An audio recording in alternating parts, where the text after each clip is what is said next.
Live. Well, Say hi. To our Rainbow Studio. I'm your host, Craig Winn. This off to my left is Wookie.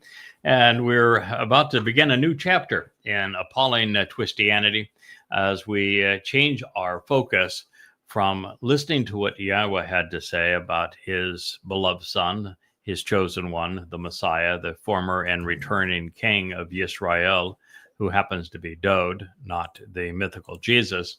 And with Yahweh himself proving that Christianity is untrue and that Jesus never existed and therefore that Paul lied, we're now going to turn our attention to Paul himself and show that Paul is sufficient in and of himself to prove that he is a liar. And it, of course, is interesting that the author of the letter to the Galatians, which is Paul's first letter, it's also the first letter and book that would be written in Christianity. Unknown to most Christians, the first 14 books of the Christian New Testament, in terms of the order they were written, were all written by Paul. The current order of things, where there is the book of Matthew, followed by Mark, Luke, and John, and then the book of Acts, is totally inappropriate. Matthew would not be written until 95 CE. It was written by an impostor who did nothing but plagiarize three sources. 70 to 80% of Matthew is plagiarized from the prior works of Mark and Luke, with the final 20% coming from the Ebonim, who were fluent in Hebrew and wrote what the actual Messiah actually said at the time, and that would have been Dowd. And the book of John, we have no idea who wrote the book of John, but it was also written around 95 CE. It was written in Ephesus, and there's nothing to connect it with anybody who would have been a disciple of the mythical Jesus. So what we really have is the first two books that would be considered gospels are using the term that Paul invented. Gospel is a term that Paul invents. That's how it appears in those texts. And both men were associated with Paul, and they wrote the Gospel of Paul, doing so about 10 years after Paul's death, around 75 CE. So when we talk about Paul and his letters, it should be known and accepted, because it's true, that the inventor of the Christian religion is Paul, and that the first, as I say, 14 books of the Christian New Testament chronologically were all written by Paul. So the author of this first book, which is Galatians, the first book to exist in Christianity, the book that introduced the idea that there was an Iousu Christou, that was a counterfeit of the actual Messiah Dowd, penned in 52 CE, begins with Shaul, which was the man's name, changing his name so that he would embrace a name chosen from among those of the Roman occupiers of Judea, which tells you whose side he was on. It begins Paulos, that is of Latin origin. Then he says, I'm an apostle. But the issue with claiming to be an apostle is it's like saying that somebody is the Christ. It's like saying that somebody is a disciple. What? There is no prophecy. There's no mention anywhere in the Torah, prophets, and Psalms of an apostle or anyone remotely akin to an apostle. There's no mention of a Paul. So you can't say, I am this fellow, when there is no reference to such a fellow. You hear commotion going on. It's the dogs deciding that they were going to make this their time to play in our set. So there is just nothing to identify any individual as an apostle. It's true that Shaul, by his real name, is mentioned throughout the prophets, and they call Yahweh's voice, they call Paul the plague of death, the son of evil and the father of lies. So it's his mentions in the prophets are not positive. His actual name, too, of course, is synonymous with Sheol, which is hell. So Apollos, an apostle, he chose the title for himself because there is no such title in Hebrew or any variation of it. So he's appointed a title for himself. And then he claims that this title is not from men, not even by the means of man, although it is a Greek title, and therefore he took it from men, the languages of men, because there is no such title pertaining to God, none. So he's begun with a lie, two lies. One is he changed his name. So if he changed his name, he's trying to disown his past. And second of all, he claims that he was an apostle, not from men, not even by means of man, but to the contrary, on behalf of Iesous Christou. Now, that's the first mention in this world of an Iesous Christou. That would be a first mention in any world. I don't know why I said this world, but it's the first mention ever of an Iesous Christou. He was invented with those words. And if you're looking for a Jesus Christ, Jesus was not spoken as a name until the 17th century. It was in the third edition of the King James, which is actually the King Iams at the time, Bible, that Iesous was changed to Jesus. So here is the first time ever that there is a mention of an Iesous Christou. Now, the combination of problems here is Iesous Christou never existed. He is nothing but a counterfeit of Dowd. So you can't be an apostle of a myth unless you want to be a writer for children. The second issue is that Iesous Christou is not a Hebrew name, and yet he wants to put this individual in a prophetic setting, and there is no Iesous Christou referred to anywhere in the Torah and prophets. You have just enormous problems beyond the fact that you have Christou following Iesous.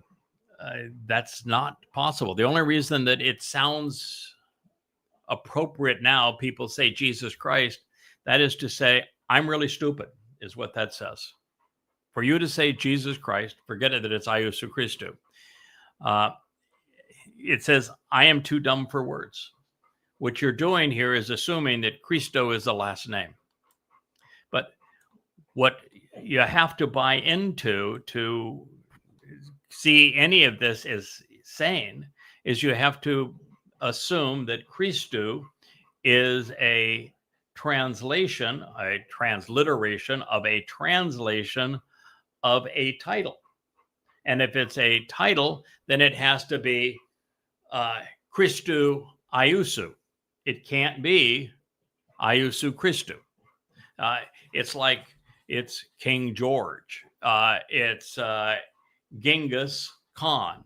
It's in titles precede names. It is the Messiah Dowd, for example. It's Malak, King Dowd. But he has that afterwards, so that he has created a person where the title is now a name. And of course, then you have the other issues of Christou is from Christos, which means to be drugged in the Greek language. And also, there is no person that would be known by the name Christou, or even if you were to translate it and forget about that it means drugged and has no correlation of any kind with Messiah, the only prophecy that spoke of a coming Messiah was spoken by the Messiah himself. Gabriel is the one who delivered it. Gabriel is God's most capable and competent man. Gabriel happens to be Dowd. Dowd is the person that Yahweh 3 times said he is the Messiah. And So you can't have a title that you're going to say has any relevancy to anything that has been proclaimed when that title belongs to another. So you have a bogus name, a bogus title. They're presented out of order. And then you have also a title for the man himself who just changed his name, and there's no reference to that title anywhere to give it any credibility. And if that were not enough, because Iesu Christou never existed, guess who never quotes him? He claims that he was authorized by means of Iesu Christou, except for the fact he never once quotes Iesu Christou. And Iesu Christou, even in the gospel accounts that were written anywhere from 20 to 50 years after this letter, guess what? They don't have Iesu Christou mentioning that Paulos, or even by his given name, Shaul, was going to be an apostle of his. So you don't have any endorsement from Iesu Christou. You don't have any mention from Iesu Christou of Paul. And you don't have any citation from Paul of Iesu Christou. In other words, he is lying through his teeth. He is presenting himself as the God of his religion, and he is just using this name as a way of well, kind of the royal we. We're speaking together. We're in this together. Then he claims that Iesu Christou and the God Father of the one having roused and awakened him out of a lifeless corpse. You got some problems here. So now you're claiming for your Iesu Christou.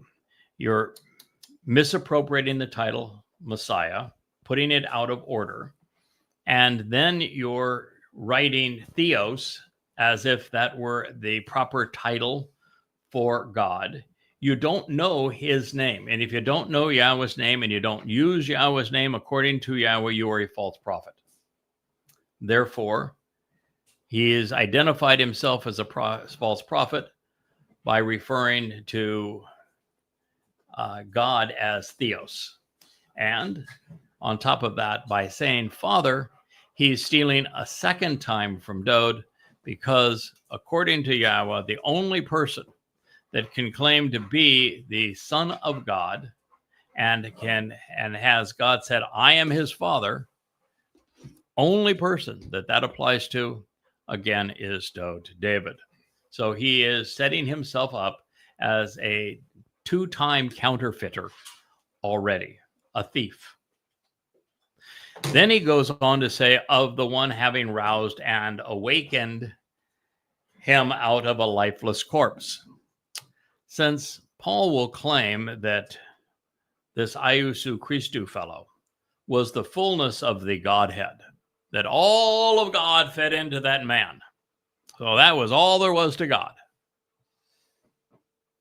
How did he die? Who killed him? How does one, if your God is so small, first of all, that he fits into a man, then you have a really pathetic God. And your God is not God. A God that the entirety would fit into a man, I'm telling you, ain't God. It is so stupid to think otherwise. It's ridiculous. And then to believe that God can be killed, that God himself was a lifeless corpse. But wait a minute, you're saying the Father was the one who aroused him, but you're saying that later that your Iesu Christou was the fullness of the Godhead. He was everything. So how was that possible? Or you're not supposed to think this through. You're just supposed to believe what Paul say. Yeah, just stop pointing out our contradictions. Stop pointing out our contradictions. That's not fair. Galatians 1:1, that was not a very good start. It is interesting, indeed telling, that this man who was born Shaul would choose to rename himself, discarding his Hebrew heritage in the process. The language of God's revelation was rejected to select a Latin nom de plume. Shaul, now Paulos, was thereby estranging himself from Yahweh's testimony while reflecting his allegiance to Rome, mankind's most powerful and most sadistic kingdom. There was no place on earth more overtly religious, more aggressively political, more savagely militaristic, more covetous and deplorable than Rome. At this moment, no other nation was as morally bankrupt or as ruthlessly oppressive. And it would be Rome that would forever earn Yahweh's wrath for destroying his covenant home in 70 CE and his city in 133 CE. It is Rome that Gabriel, David, God's most competent and courageous man, called as the fourth beast that grew out of Babylon, the one that was so vicious and savage. This change in identity, therefore, in shifting alliances, should have been sufficient in and of itself to motivate readers to Shaul, question him. Now, the opening line affirms that Paulos, using his replacement moniker, wanted his audience to believe that he was an apostle, and thus either on the same footing or at least in the league of, or above, if you will, the supposed disciples that he would write about.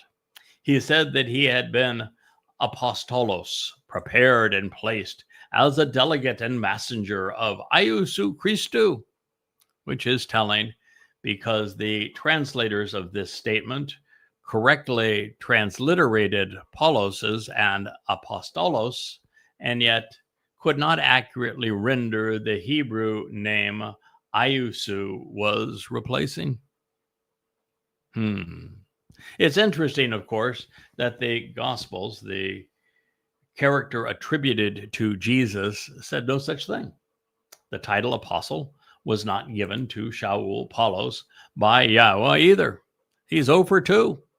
In fact, he's going to have to find a different God, because Yahweh is the only God according to the Torah, prophets, and Psalms, and he didn't afford Shaul that title. In fact, he tells us that Shaul is the plague of death. Sorry, pal. In fact, rather than speaking for God, God said that Shaul Paulos spoke presumptuously and deceitfully for himself. This is proof, I should say, that Shaul sought the status he did not deserve and did not earn, which is the nature of all charlatans. It's like Trump saying, I'm the greatest president ever. Paulos' claim that his message was unrelated to any man or men is also untrue. He, by his own admission, was trained as a rabbi. He was the first to actually declare that he was a rabbi in writing. And this, like every letter Paul wrote, reads very much like the Talmud, which is a collection of rabbinical arguments regarding the Torah, which are designed to empower the words of men above those inspired by God. Now, it should be noted that if he had written Hamashiach Yahusha rather than Iusu Christu, even that would have been wrong. While Yahusha is a Hebrew name, and it appears to be the one Iusu seeks to replace, the only Yahusha known to Yahweh was Yosha ben Nun. And Yosha ben Nun was Moshe's successor. Long time before this event.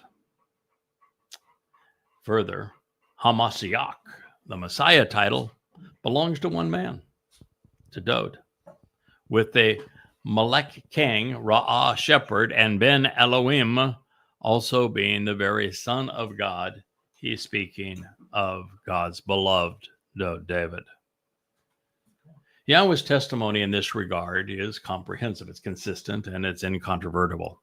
That's why I began this series by taking you to what Yahweh wrote of Dowd, naming him in the 89th Mizmor. Dowd is the chosen one. He is the one who enabled the covenant, and therefore the one who fulfilled Pesach, Matzah, and Kippurym. He is the Messiah. He is the Son of God. Just no debate, no question about it. To claim anything else is to be ignorant. Therefore, someone familiar with the Torah Wanabi should never have misappropriated a title that had been given by God to his beloved Dowd. And perhaps that is why even the myth attributed to Jesus and the Gospels is never recorded referring to himself as the Messiah or Son of God. Never. Repeatedly and exclusively, he called himself the Son of Man, which is the title used in Ezekiel, and Ezekiel was a false prophet. So it's not looking good for the myth thus far. Now pause a moment and consider the gravity of these realizations. Had Paul respected Dowd's proper designation rather than recasting and misrepresenting his titles, there would have been no Christians, and Jews might actually have understood who Dowd was when he served as the Passover lamb and what he was doing. There were two names changed in Shaul's opening salvo, both of which were originally Hebrew, with one, Shaul, becoming the Roman, and the other becoming Iusu Christu, and this was rendered as if the mythical man were Greek. With the first stroke of his pen, Paul revealed his magnum opus, Replacement Theology. All things Yahweh had promised to Abraham, Yitzhak, and Jacob, to Dowd and to Yisrael and Yehudim, throughout his Torah and Nabiim, were snatched away from them, and they were awarded to the edifice that Paul was creating, the Christian church. Stealing from one to give to the other. When we cast both men under their given names, the story is clear. Shaul was trying to hide from the prophecies Yahweh had spoken to condemn him. And in the process, Dowd's name was replaced while Yahweh's name was abolished. The actual Messiah's second life as our Savior was obscured. This is the disingenuous foundation of Christendom, a religion whose very name is predicated upon an obvious fraud. And it is all evident to see right here in the first line of Paulos' first letter. Truth was the initial casualty. Life was the second. Had Dowd not fulfilled his role as Pesach El, the Passover lamb, death would be the end of life for all of us. There is no other means to immortality. This is one of many truths that Paul obfuscated, damning all Christians. Dowd knew who he was and what he was doing. It is Christians who have misidentified and miscast him in the form of another to promote their religion rather than the relationship that Dowd sacrificed himself to achieve. It would be their loss. Now, whether you concur with Yahweh and Dowd on this matter, this junction, is your choice. My job is to tell you the truth, to lay all the words God revealed face up on the table and explain what they mean, so long as you are not disparaging Yahweh and Yehudim. What you decide is, well, it's your business. If properly identifying the characters in Yahweh's story, beginning with God himself as Yahweh, and coming to appreciate the roles each play, such as Dowd as our Savior, is important to you, then mark this page and set this book down for a good while.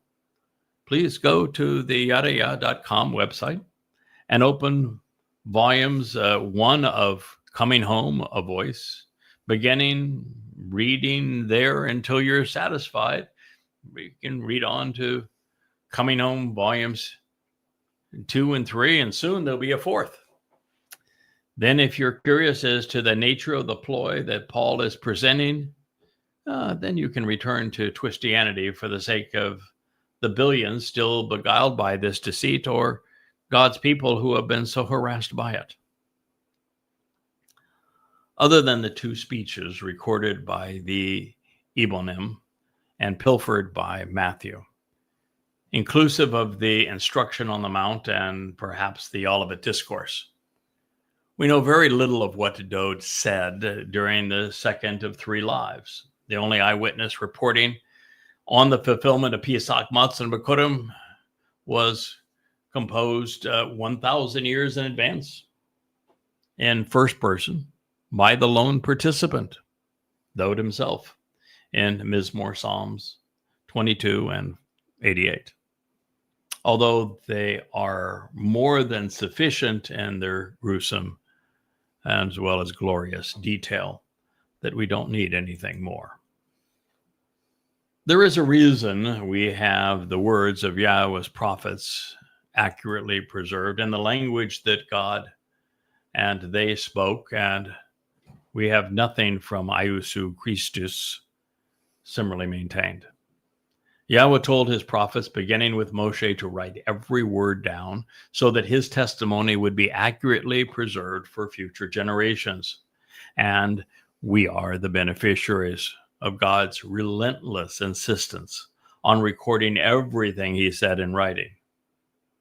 We have none of this in the Jesus myth. Iusus Christus, now called Jesus Christ, unlike, I should say, the great liberator Moses, the articulate judge Samuel, the brilliant lyricist Dowd, known as David, or any of the prophets such as Yeshaya, Isaiah, Yirmiah, Jeremiah, and Zechariah. They did not scribe a single word, completely unlike everyone else who spoke for God. He didn't even ask his supposed disciples to commit anything he said to writing. I mean, we're dealing with the exact opposite. You have fastidious dedication to a contemporary written account as the words of God are being spoken, to not writing anything down, not mythical Jesus. I don't know, myths have hands anyway, but not mythical Jesus, not mythical Jesus's apostles that were never told to do so. And the first letter that we find, the first written account, appears 20 years later, and it's written by a complete and utter fraud. No, this isn't the least bit credible. There is only the remotest and most tortured of possibilities that one of the accounts, John, may have done so on his own initiative. But even then, it would have been 6 decades later that he would have written it when he was 90 years old. And even then, we have absolutely no indication of any kind that it was written by a quote-unquote disciple. Yeah, he would have been hobbling around Ephesus. Can you imagine? At a time when the average person who was not a Roman citizen lived to the ripe old age of about 25 in the Roman Empire, he would have been 90. Highly unlikely. Yeah. I think the possibility of that, and let's just say that that is the case, that it's this old guy and he's trying to remember what happened 60 plus years ago without having written anything down in the meantime in a different language than was spoken and that he learned as a child in a foreign language 60 years later, as he's now moved to one of the glory cities of Rome and Ephesus. And after all of that time, he said, yeah, I think maybe I should write some of this stuff down. What do you think? It was so important to me that every word was so important to me. I'm going to wait 60 years before I write any of this down. Yeah, that makes you credible. not. The whole thing is just ludicrous. He was as far removed in time and place for it to be even remotely credible. And the evidence in favor of his exceedingly unlikely happenstance is a triple hearsay clothed in incredulous religious fables. We can bemoan this reality, but we cannot deny it. So perhaps we should seek to understand it. And in this regard, the answer is staring us in the face. Yahweh inspired his prophets to speak to us and his son, our Messiah, Dowd, to act on our behalf. Yahweh's words lead to the Zeroah's lives and to his lyrics. Dowd was not here to provide additional prophecy or commentary, but instead to fulfill what he and other prophets had already written about him.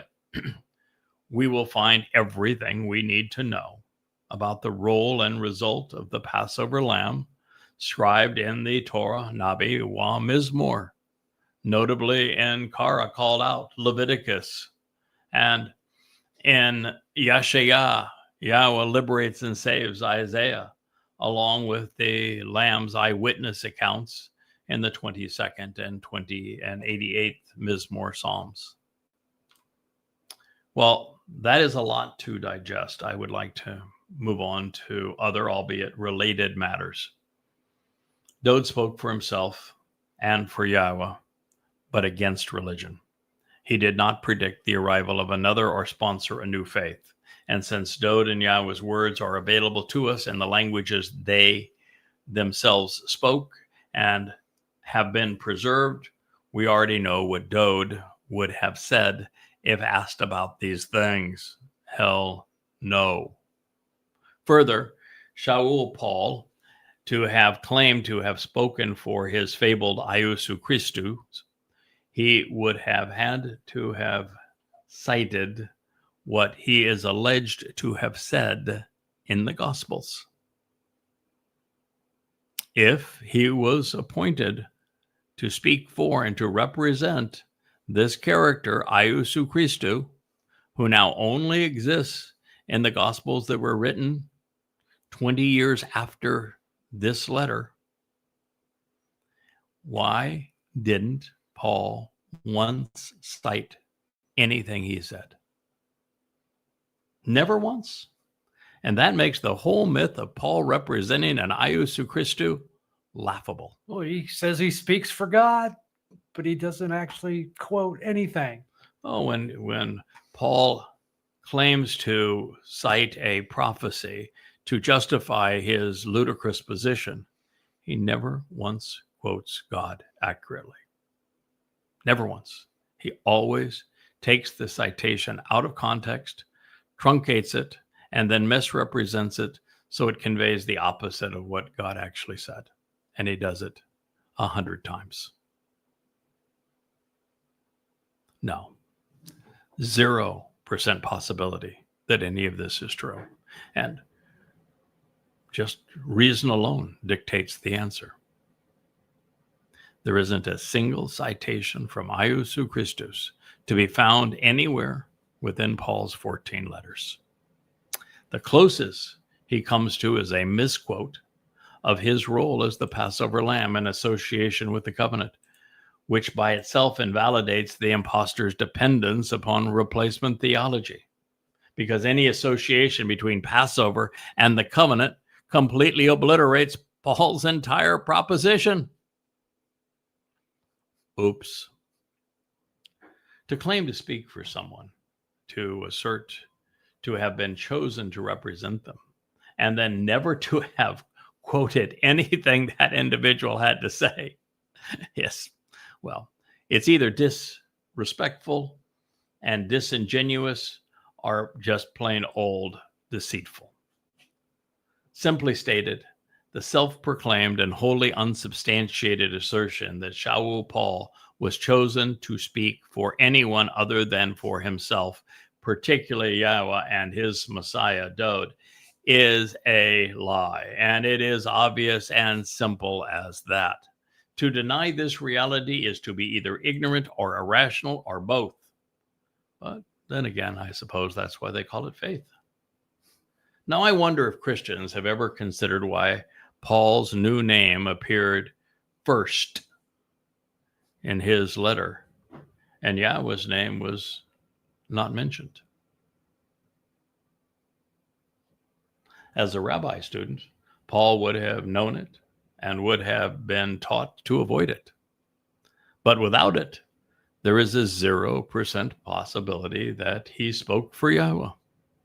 Moreover, Shaul would have known that everyone, without exception, inspired by Yahweh, continually integrates Yahweh's name throughout their testimony and never mentions the name of or any other name for God.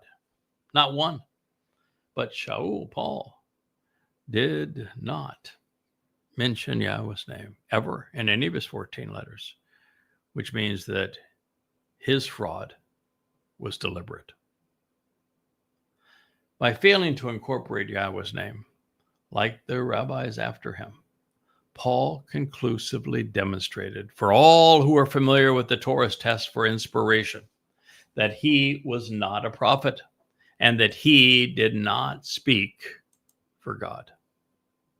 The consequence, by the way, for this is death. And while we have been over this before, it bears repeating. God said, with absolute certainty, the person who proclaims a message on behalf of a deity, who deliberately oversteps their bounds and speaks arrogantly and presumptuously, defiantly and deliberately concocting a religious scheme for the express purpose of conveying words under my reputation and designation, which I have not expressly appointed, taught, authorized, or directed him to convey, or who speaks in the name of other or additional gods, then that prophet is clearly deadly.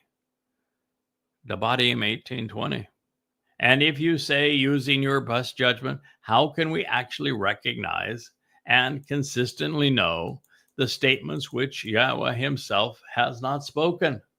Devarim 18:21. When a prophet speaks in the reputation and designation of Yahweh, and the matter discussed has not occurred or does not come to be, this is a message that Yahweh has not spoken to him. Such a prophet has stated it arrogantly, presumptively, and independently of his own accord. You should not revere or respect him for having conspired to incite an alienating rebellion. Devarim words, Deuteronomy 18:22. It is as if this was written explicitly to warn the world, especially Yisrael, about Shaul Paul. Unlike Paul, neither Akiba nor Maimonides ventured into historical narratives or prophecy. And while Muhammad did both, he spoke of Allah, not the God of the Torah. Moreover, he was so pathetic, we don't need any help rejecting him. Of course, Yahweh's test for inspiration, one Paul failed as miserably as would Muhammad after him, does not stand alone. Before it, we find Yahweh repudiating religion. He said, indeed, when you come upon the land, which for the benefit of the relationship Yahweh your God is giving to you, you should not accept, learn, teach, or imitate, such that you act upon and engage in any semblance of any of the disgusting religious rites and political practices of the Gentiles. Same chapter, Devarim, words, Deuteronomy 18:9. There shall not be found among you one who causes his son or daughter to pass through or perish in flames, someone predicting the future based upon pagan religious notions, such as a false prophet or a conspiratorialist, a person who obscures the truth and believes in spiritualism, or one who tempts and charms others, an individual who entices and seduces people to worship and to pray, one who joins in and binds together by forming political or religious alliances, one who is obsessed with ghosts and makes requests of saints, or speaks on behalf of dead souls, a con man who beguiles in association with demonic spirits, or one who causes the premature death of others in association with a destructive plague. Devarim 18:11. For indeed, all who engage in and act upon these things are an abomination, considered abhorrent and detestable to Yahweh. And so, as a consequence of this repulsive religious excrement and filthy, idolatrous crap, Yahweh, your God, will drive them out. He will dispossess them and then destroy them from your presence. The Devarim words, Deuteronomy 18:12. Now, this warning is directed at the most pervasive and destructive Gentile religion in all of human history, particularly as you consider its effect on Jews, Pauline Christianity. Avoid it like the plague it has become. It was then that Yahweh revealed that we can be made right with him. And the means to this ideal state of affairs is through Dowd. And that is why God shared this amazing prophecy regarding his son and our Messiah and Savior. It reads, you can actually become completely and continually perfected by being consistently right, becoming acceptable with Yahweh, your God. Devarim, Deuteronomy 18:13. By comparison, these people from different races and places who you shall dispossess, who will dispossess and remove, they listen to false prophets who obscure the truth with myths. Anan, spellbinders, spiritualists, those blowing smoke. And they believe in antiquated religious notions and invalid opinion makers. But as for you, this is not the correct way. Yahweh, your God, has offered for you to approach. And then he said, speaking of David, a prophet from among your midst, from your brethren, similar to me, Yahweh, your God, will raise up and position to take a stand, which establishes and affirms you. To him, I want you to actually and continually listen. This is consistent with everything which you requested while questioning Yahweh, your God, in Choreb during the day of the assembly when you said, never again let me hear the voice of Yahweh, my God, nor let me see and witness this intense fire anymore, lest I die. Therefore, Yahweh said to me, this is actually better. And they have appropriately conveyed their presence and preference. Which means that God in the flesh is not going to happen. Not going to see his fire, not going to hear directly from him. Okay. I will raise up and establish a prophet for them from among their brothers, similar to you. And I will put my words in his mouth, and I will convey, and he will convey them to you. Everything which for the benefit of the relationship I instructed him. Dowd was that prophet. And it shall come to be that an individual who will not listen to my words, which he shall declare in my name, I myself will seek it of him, and I will hold him accountable for it, requiring it of him. In other words, Dowd fulfilled Pesach, Matzah, and Bikurim, and spoke of it. And if you don't know it, God's going to hold you accountable for having missed it. So I want to express my appreciation to Yahweh for making this so easy for us. But I must apologize for how poorly we have responded. You asked us not to be religious and to be right with you instead. But then your people complained that they were uncomfortable in your presence. You presented the ideal solution, your beloved son, Dowd. And I'm sorry to say that it has taken us so very long to fully appreciate everything you have done for us through him. So it is long past time that we eradicate the viral plagues wrought by the likes of Paul, Akiba, and Muhammad, so that free of them, your people might return to you. Of course, it gets worse for the author of the Christian New Testament, because by excluding Yahweh's name from his letters and speeches, Shabuwah Paul committed the lone unforgivable crime against God and man. Recorded in the third statement of the first tablet, the negation of Yahweh's name is listed as unforgivable, a crime for which there is no redemption.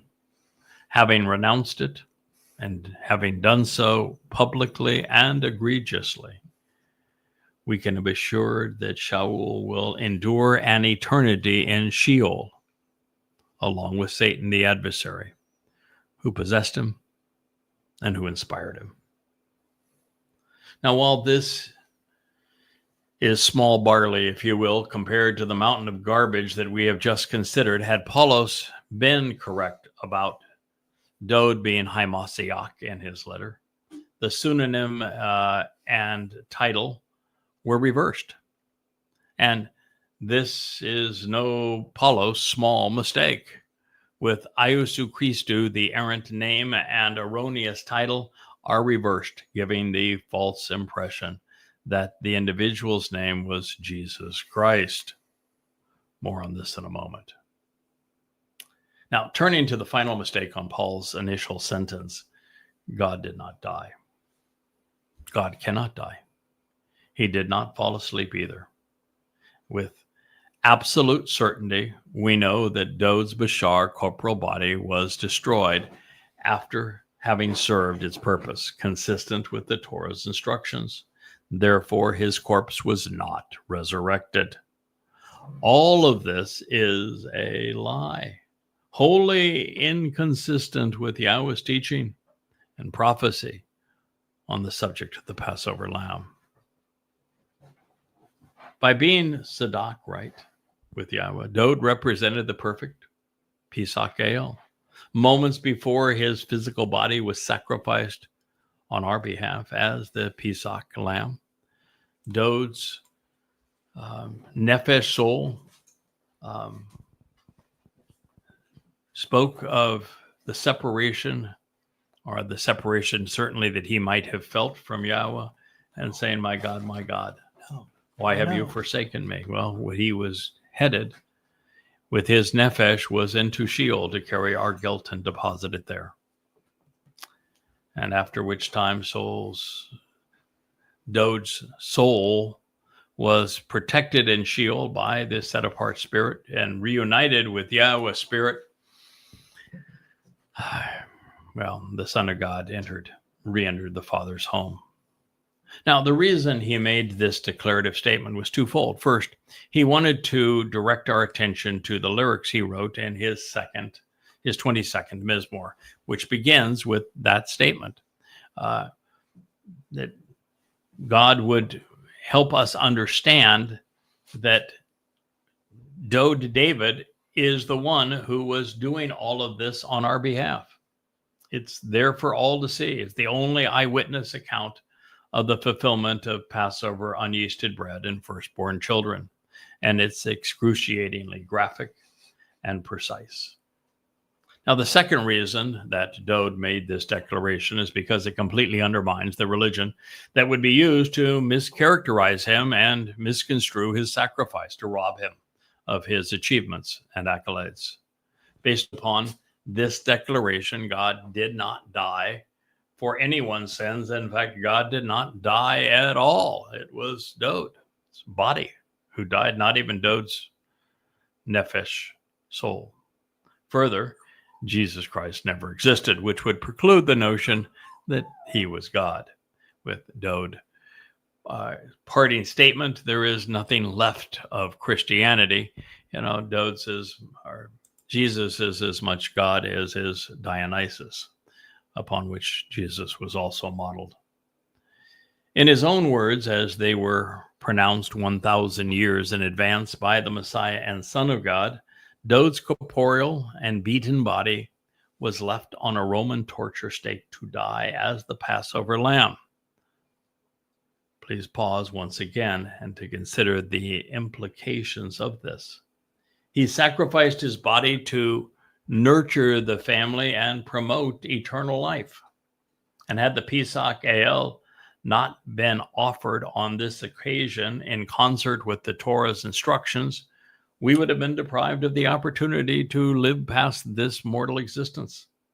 Yahweh had made this promise to Abraham, and he was affirming the covenant, saying that he would provide the El lamb, and he did with his beloved son, Dowd.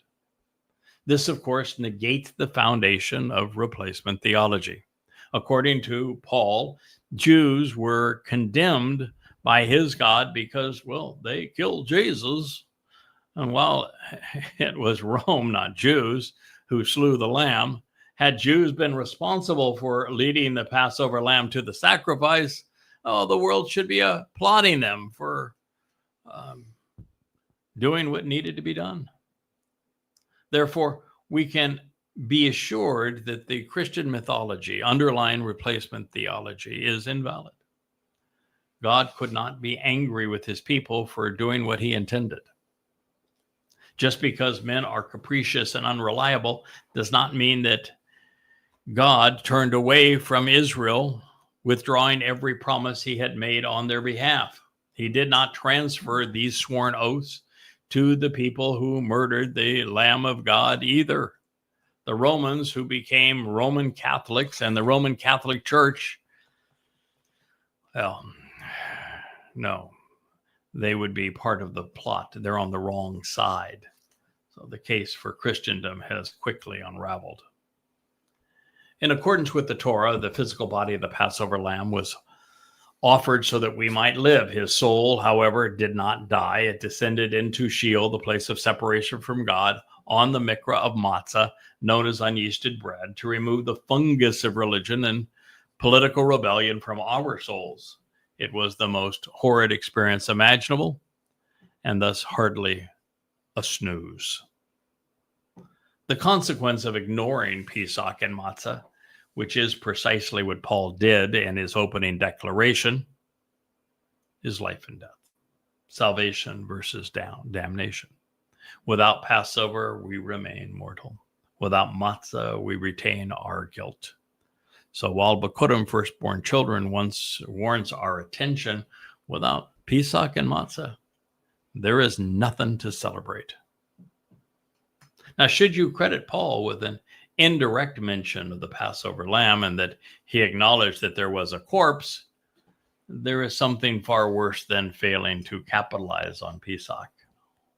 It is why Pesach and matzah are one contiguous event, one inseparable from the other. To benefit from Passover while ignoring unyeasted bread is to become eternally separated from God. He calls this outcome Sheol, hell. That was Paul's invitation to Christians. It is synonymous, of course, with Shabuwah, since he has naming rights, because he has directed more souls there than any other. There are depictions, big and small, woven into the deceiver's claim that should be noted as deceptions.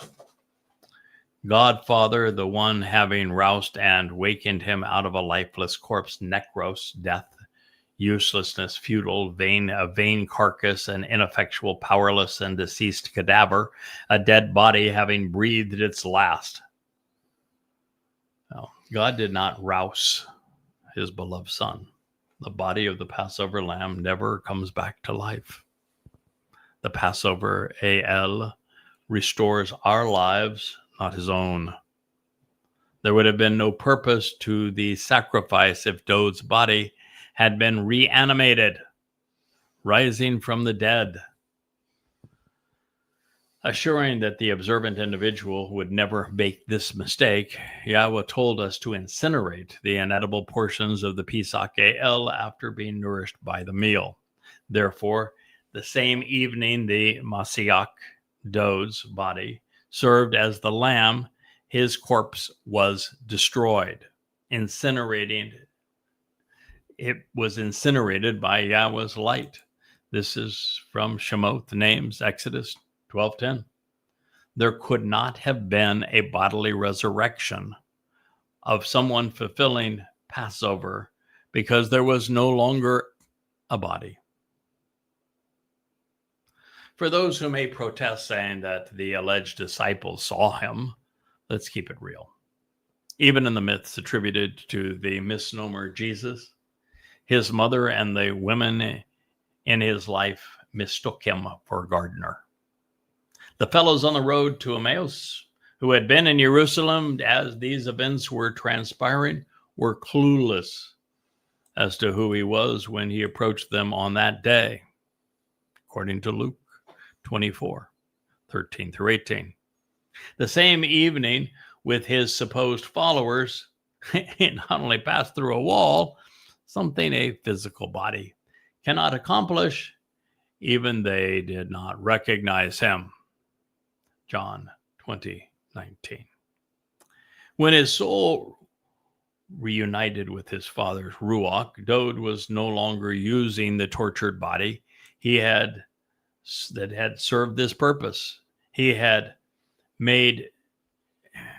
he had made any appearance in our physical world, which is highly unlikely, it would have been as the covenant children will one day be and be able to do by transferring a small amount of his spiritual energy into matter as a result of Passover unyeasted bread and firstborn children, and having been enriched and empowered by his father. But it would have been no purpose for it. He had already provided the eyewitness. That is a whole lot better than returning in the body. The Romans had mutilated, actually, and distorted when they tortured him. It is why I'm so disgusted, as is God, by the Christian propensity to worship Jesus Christ as the dead God on a stick, and then claim that his ravaged body was resurrected. It's disgusting. Physical bodies are burdensome, folks. They're limiting. They degrade over time. With a body, we cannot leave this solar system, much less explore the universe or enter heaven. Bodily resurrection is physically impossible and totally counterproductive. The miracle is a result of Chag Matzah, where the perfected becomes Yahweh's child, a member of the covenant family, enriched, empowered, and enlightened by him. But the beneficiaries are souls, not bodies. During those 3 days, Dod's regenerated body that Yahweh put him in when he returned him 1,000 years after the end of his first life served as the Passover lamb. And what was left of it after enduring Roman torture was incinerated, ceasing to exist in harmony with the Torah's instructions. His soul then entered Sheol on Matzah to unleaven our souls.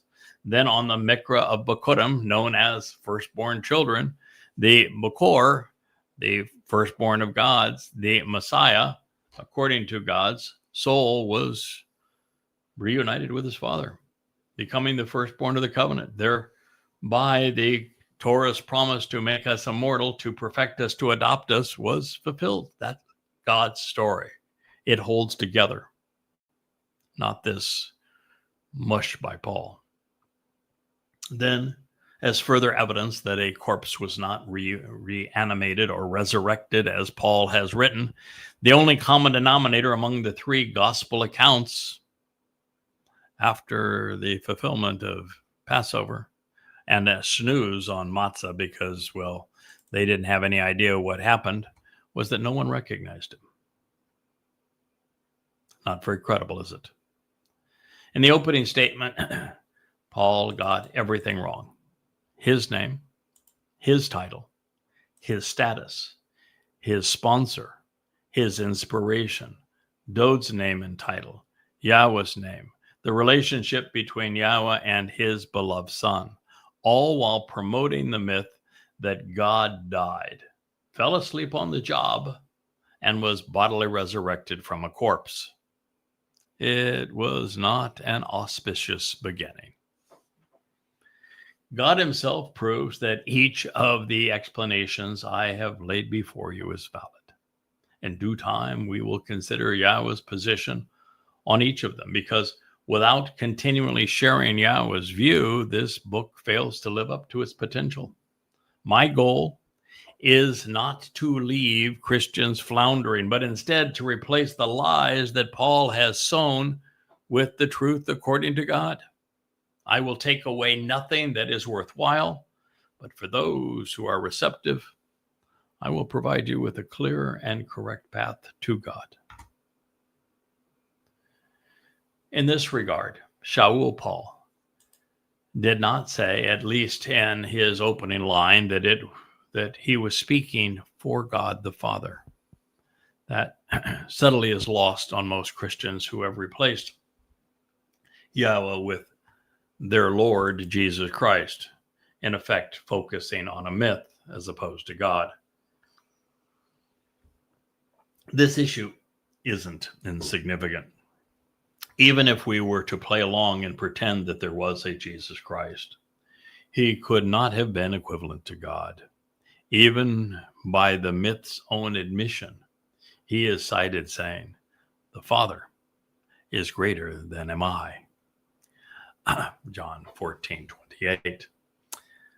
All of God cannot fit into human form, and the undiminished presence of God would consume our planet, our solar system, our galaxy, the universe.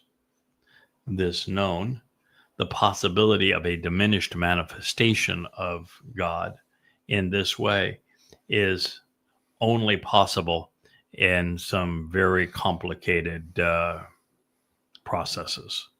I mean, you can take Einstein's famous equation, E = mc squared, and you can understand how a soul, which is energy and enveloped in light, can take some tiny aspect of it and become matter, because the energy is the matter times the square of the speed of light.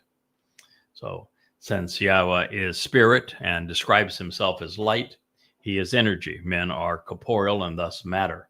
Einstein's formula reveals that energy and matter are exactly the same thing. They're just not the equivalent amount of the same thing.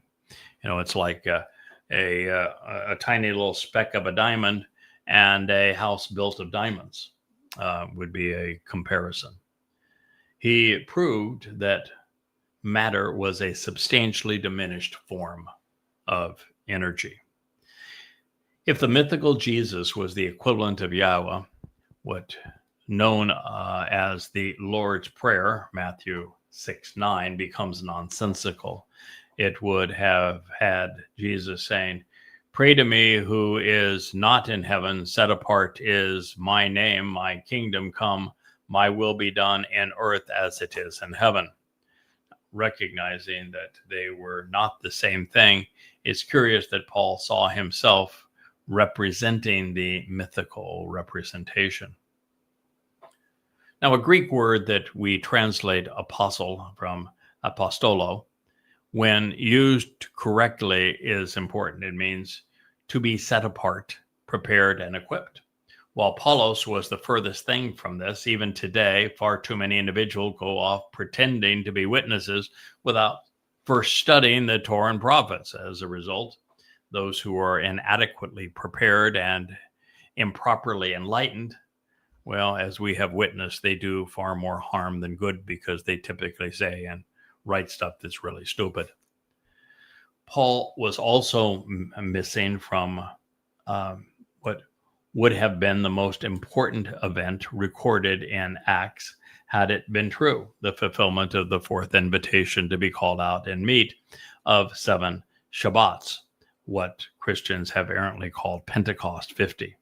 Those fooled into believing that during the Miqraey, the supposed disciples were filled with the Holy Spirit, Acts 2, have a number of issues to overcome. First, Shabuwah is a harvest, and there was none on this day. Second, those harvested must previously have benefited from the fulfillment of the first three Miqraey, because it is a Kippurym harvest, and Kippurym is the result of Pesach and Matzah. You could not have benefited from Shabuwah without observing all three, none of which they have paid any attention to. All of which, of course, the New Testament denies. And third, the wheat harvest of Shabuwah is in our future. It was not in our past 2,000 years ago. It will occur in succession, May 22nd, 2026, and June 11, 2027. This is 7 years prior to Dod's return with Yahuwah. Even in the gospel fables, there were 12 disciples chosen by Jesus. Not one was religious, as was the case with Paul, who called himself a really good rabbi. They were said to have accompanied him and witnessed his every word and deed. And that is why they were referred to as disciples, meaning those who learn. But from this introduction, as well as from the introduction Paulos wrote to the Corinthians, Romans, Colossians, and Ephesians, we know that Shaul Paul was too full of himself to be a learner. So he passed on the disciple moniker altogether. It was beneath his ego. He would instead be the teacher. Still, Paul coveted a title that did not belong to him by his craving to be seen as important and credible. By arrogantly and presumptuously overstepping his bounds, he knew that every word of what he had written, it was a lie. And he would repeat these lies many times. Now, one of the reasons we know that Paulos intended to convey apostle as a title rather than use apostolos as a descriptive term is that his letters to Rome and Corinth, he writes, Paulos called an apostle. The people and women he fooled called him by the title he craved. Since Paul claimed to speak for God, it is our responsibility to consider his statement in the light of the Devarim words, Deuteronomy 13 and 18 tests that were established by God to evaluate the legitimacy and consequence of such assertions. While we will dive into the first of these in the future as we move through other chapters of Paul's letters, suffice it to say for now, Yahweh revealed that the best way to recognize who is and isn't speaking for him is to realize what he himself has previously conveyed and whether or not he specifically acknowledged the role that that person would play in the past through prior prophecies. No Shaul mention other than to say he was the plague of death. There is no denotation of an apostle title. None of this was foretold. Therefore, Paul lied. And he didn't speak for Yahweh. Now, to accomplish what needs to be known to validate or invalidate Paul, we must examine and carefully consider the Torah and juxtaposition what Paul said next to it. Yahweh was clear, revealing that no one is authorized to add to or subtract from his Torah. So if you negate it, you're a liar. If we witness the Torah's role in our lives being diminished by anyone like Paul, or we find a writer adding something new to it, like the rabbis and the Talmud, or like a new covenant, we should be careful because such a person is not speaking for God, even though they're claiming to do so. In Devarim 13, Yahweh reveals that if the prophet stands up and establishes himself as Paulos has done, he is a false prophet. If he claims to have performed miracles as Apollos will do, he is a false prophet. If he encourages his audience to go after other gods by other names, like the Romans Gratia or the Greek Charis, whom Paul sponsored, even the Iousu Christus, he is a false prophet. If he promotes religious worship, which is the result of Apollos' letters, he is a false prophet. If his writings fail to affirm his love and respect for Yahweh, when he does not even know him, he is a false prophet. And that is a problem for Apollos, because he implies that Yahweh is incompetent, impotent, and far, far worse. In addition, a man is a false prophet if he encourages anyone to disregard the terms and conditions of the Beryth or the Miqraey of Yahweh, the covenant or the invitations to meet, which comprise Yahweh's way. And of such prophet, God says they are in opposition to him, both ruinous and deadly, so that we should completely remove their disagreeable, displeasing, and evil corruptions from our midst. Then in Volume 18, as we are aware, Yahweh delineated the 6 signs of a false prophet. They claim to speak for him. They are arrogant, overstepping their bounds. Their words are inconsistent with the Torah's instructions. They recite the names of foreign gods. Their historical presentations are inaccurate, and their prophetic promises fail to materialize. Shaul Paul failed every codicil of this test. Everyone. In his opening salvo, Paul claimed that he did not represent any man or any human institution, and that would, of course, include the ecclesia, which is the Greek term which has been co-opted to represent the Christian church. And what would have, that of course would have made Shaul a freelancer, an operator on his own recognizance, an independent contractor, because he did not associate himself even with his own ecclesia, church. The flip side of this admission is also problematic. If Shaul Paul did not write on behalf of what he learned from religious teachers in rabbinical school, then his ubiquitous references to the nomos must denote the Torah as opposed to the Talmud. This being the case, the principal methodology used by those who are Torah observant to reconcile Paul's epistles with Yahweh's word was torn asunder by this statement, because they all claim that Paul was speaking of the Talmud, not the Torah, when he is negating it. But if he is not taught by men, he can't be referencing the Talmud, could he? The facts are evident. They're undeniable. There is no getting around the realization that the nomos is an object of scorn and ridicule in this epistle. And at no time does Shaul associate the nomos with rabbinic law, citing Talmudic sources. Not once, ever. On the contrary, his examples and citations are all from the Torah, clearly identifying the document he is assailing. And that's a death knell. Also convicting, if Apollos was speaking for Iousus, why didn't he quote him? If he was Yahweh's messenger, why is Yahweh's word discounted and never cited accurately in any one of Paul's letters? Why, if Paul was speaking for God, is his most repeated theme and line, but I, Apollos, say? If Shaul was Yahweh's apostle, why do his letters contradict God? Probably a good place for us to conclude this program. We'll return to our Rainbow studio on another day. We thank you for listening to Appalling Twistianity.